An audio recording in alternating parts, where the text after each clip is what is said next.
नमस्ते बच्चों, कैसे आप सभी लोग। चलो आइए आज हम तीसरे पार्ट का अभ्यास हल करते हैं। शब्द परिचय तीसरा पार्ट, जिसका भावार्थ हमने पिछले वीडियो में भाग 1 में समझ लिया है। अब हम इसके अभ्यास प्रश्न उत्तरों को हल करेंगे। तो चलिए शुरुआत करते हैं।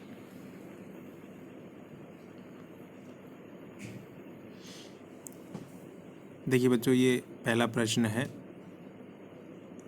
इसका क एक भाग है, उच्चारणम कुरुत, उच्चारण करिए। तो हमें इसका उच्चारण करना है और इसको नोटबुक में ऐसे ही लिख लेना है। उच्चारण करते हैं। फलम, गृहम, पात्रम, पुष्पम, द्वारम, विमानम, कमलम, पुस्तकम, सूत्रम, छत्रम, भवनम, जलम। इसी का दूसरा भाग देखते हैं। ख, चित्राणि दृष्ट्वा पदानि उच्चारयत। चित्र देख करके इन पदों का उच्चारण करें।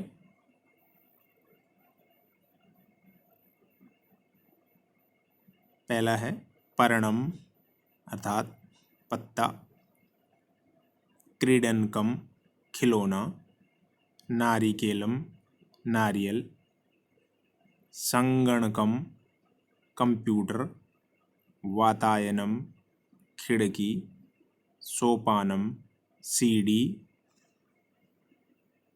उद्यानम गार्डन बगीचा, उपनेत्रम चश्मा, कंकतम कंघा। चलते हैं प्रश्न नंबर 2 की तरफ। वर्ण संयोजनम कृत्वा पदम कोष्टके लिखत। बच्चों, ये प्रश्न लगातार तीसरा चैप्टर है। ये पहले पार्ट में भी आया, दूसरे में भी और इस तीसरे में भी। अभी तक आप समझ चुके होंगे कि इस प्रश्न को किस प्रकार करते हैं। देखिए, एक एग्जाम्पल दिया है। प प्लस अ, र प्लस न प्लस अ प्लस म। बच्चों, इन वर्णों में हमें स्वर वर्ण है उसको व्यंजन में मिलाना होता है। तो प व्यंजन है और अ स्वर है। जब प में अ मिल जाएगा तो प बनता है। और र के सामने कोई भी स्वर नहीं है, इसलिए वो र आधा ही रहेगा। न के सामने अ स्वर है, इसलिए न पूरा हो जाएगा। म के सामने कोई स्वर नहीं है, इसलिए म ऐसे ही आधा ये लिखा जाएगा। अब देखो उसके एग्जाम्पल में कैसे लिखा हुआ है। पर्णम, अगर र में कोई स्वर मिलता तो ये पूरा र होता, लेकिन वो आधा होने की वजह से उसको ऊपर लिखा गया है। इसी प्रकार सारे जितने भी एग्जाम्पल्स दिए गए हैं उनके सामने उनका सही उत्तर लिखा हुआ है। आप इनको देख लेंगे। और इसी प्रकार आप अपनी रफ नोटबुक में और कई शब्दों को इसी प्रकार से आप उनका वर्ण संयोजन करना है।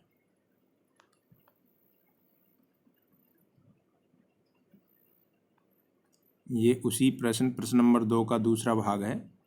अधोलिखितानाम पदानाम वर्ण विच्छेदम कुरुत। नीचे लिखे हुए पदों का वर्ण विच्छेद करना है। ऊपर वाले प्रश्न में हमने वर्ण संयोजन किया था, लेकिन यहाँ पे विच्छेद करना है। एक शब्द लिखा हुआ है पूरा, उसको अलग अलग करके उसमें कौन कौन से स्वर यानी मात्राएं लगी हुई हैं वो अलग करना है। सही उत्तर मैंने उनके सामने लिख दिया है।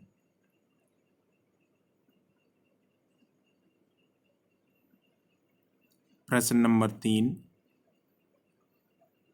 चित्राणि दृष्ट्वा संस्कृत पदानि लिखत। चित्रों को देखिए और उनके संस्कृत में पद लिखिए, यानी संस्कृत में नाम लिखिए। पहला फल है, इसलिए फलम। दूसरा पत्ता है, पत्रम। फिर पंखा है, व्यजनम। रुमाल है, करवस्त्रम। धागा है, सूत्रम।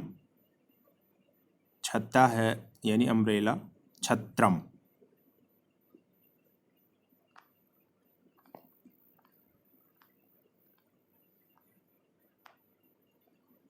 अब हम चलते हैं प्रश्न नंबर 4। चित्रम दृष्ट्वा उत्तरम लिखत। चित्र देखो, उत्तर लिखो। चित्र में क्या हो रहा है वही पूछा गया है और हमें उसका संस्कृत में उत्तर लिखना है। यथा किम पतति, क्या गिरता है, तो एक फल गिरता है इसलिए फलम पतति, फल गिरता है। मयूरो किम कुरुतः, मोर क्या करते हैं, मयूरो नृत्यतः, मोर नाचते हैं। एते के स्तः, ये दोनों क्या हैं, एते क्रीडन के स्तः, ये दोनों खिलौने हैं।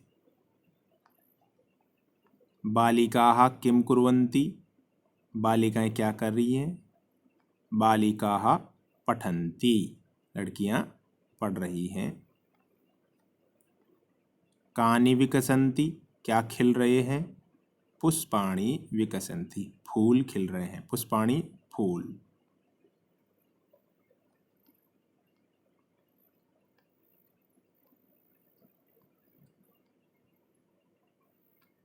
प्रश्न नंबर 5, निर्देशानुसारम वाक्यानि रचयत, निर्देश के अनुसार वाक्यों की रचना करना है।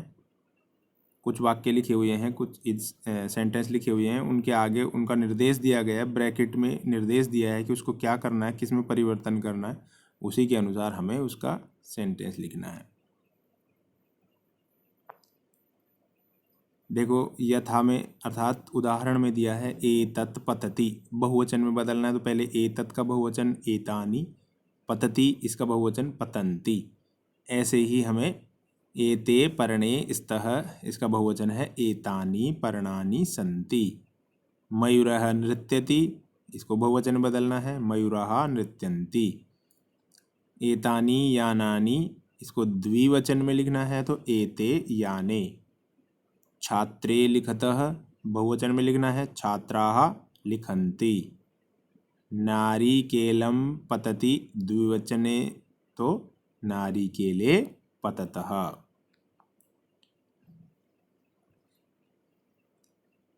प्रश्न नंबर 6, उचित पदानि संयोज्य वाक्यानि रचयत, उचित पदों को जोड़कर, संयोज्य मतलब जोड़ करके वाक्यों की रचना करो, वाक्य बनाओ।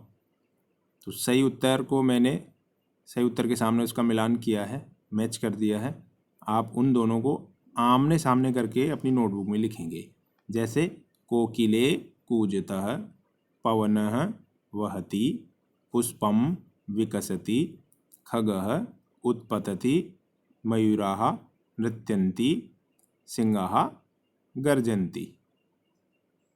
ये पाठ नंबर 3 उसका अभ्यास समाप्त हुआ। आप सभी को समझ में आ गया होगा। आप इसका अभ्यास अपनी नोटबुक में करेंगे और बार बार उच्चारण करेंगे, याद करेंगे, संस्कृत पढ़ते रहेंगे, खुश रहेंगे। धन्यवाद।